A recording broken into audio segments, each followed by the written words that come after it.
So I'm going to do my best to try to keep this steady. I'm actually holding it myself. Um,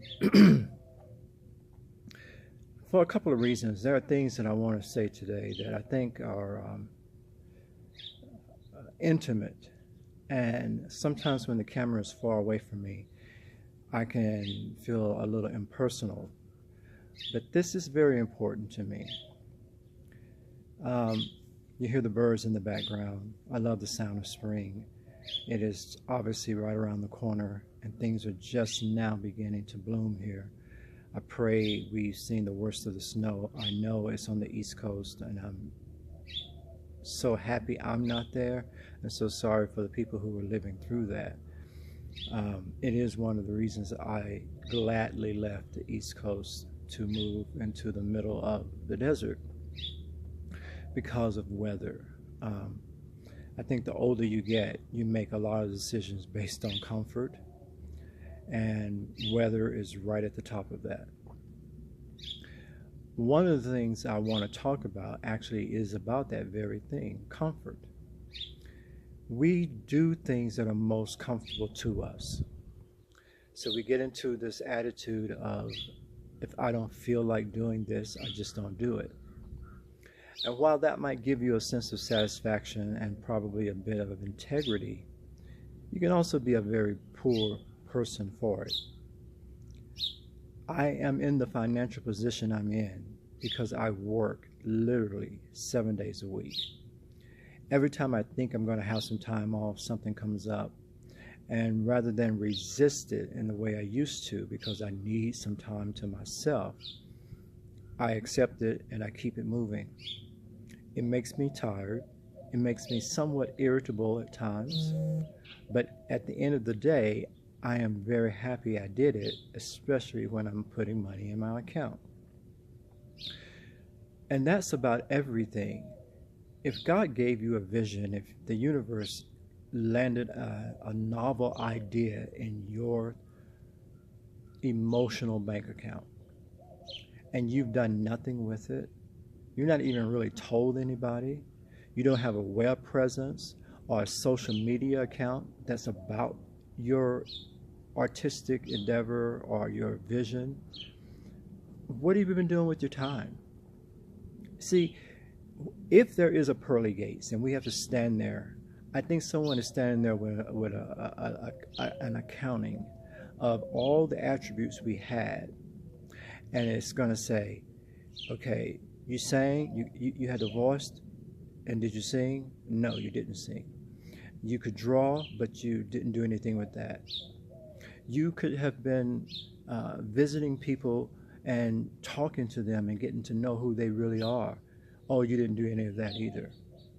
You did what? You spent all the time alone talking about how brilliant you were, and you did nothing with it. What does it prosper a man to gain the whole world and lose his soul? Everyone knows that. It continues. Because at the end of the day, what does it profit a man to have had the ability to gain the whole world and buried it in the ground? And then stood in judgment of everybody who was out there trying to do the best they knew how to do. There comes a point where you're either going to stop criticizing and start creating, or just shut up. The only ones who get to really participate, Brené Brown told us, are the ones that are in the arena. Those in the stands get to watch everybody else do their thing. But the only ones who are really reaping the benefits of that action are the ones that are actually in that arena, on the floor, getting beat up and bloodied every single day. How tired are you? If you're not so tired when you lay your head down that you fall immediately asleep, you're probably not working hard enough. Because I can tell you one thing I know for sure. Too much time on your hand means your mind has to find some way to fill up that activity. And oftentimes what it does is it spins around and around and around and around on whatever's left in your head.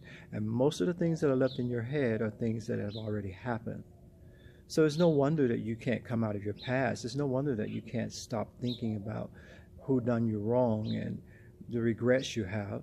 You've given your mind nothing new to think about. It only has the old stuff in it.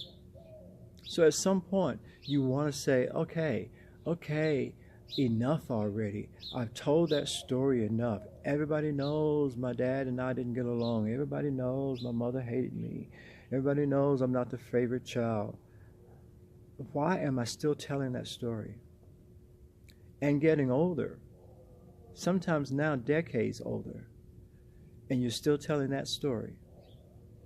And you could have done anything with your time since you left home.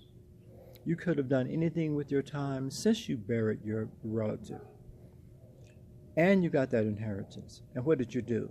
You bought clothes, shoes, stuff, perishable items.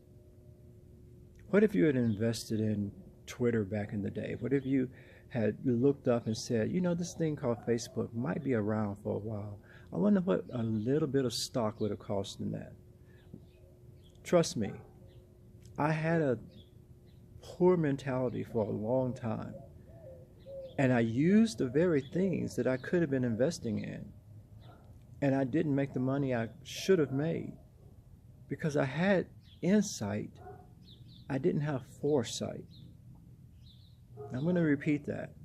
You can have insight, but if you don't have foresight as to what to do with this insight, what does it profit a man to gain the whole world?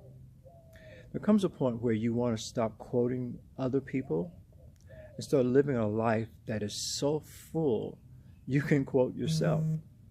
That's the journey. Are you quotable? I think that's all I want to say in this sitting. I'm enjoying the sunlight on my face. As I wrote the other day, sunshine on my shoulders really does make me happy. It doesn't take a whole lot.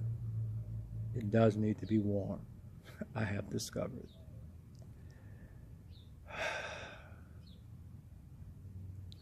I am Brother Eden Douglas, and I'm working really hard to have the resources and the time to come say hello, to sit over a cup of coffee or tea and look in your eyes and say, thank you for being in my life. I saw you. You don't know that post that you gave me that one morning, how it encouraged me to go another 6-7 months.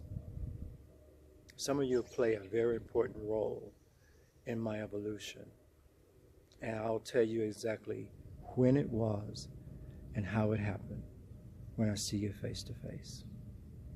Until then, do it righteous now.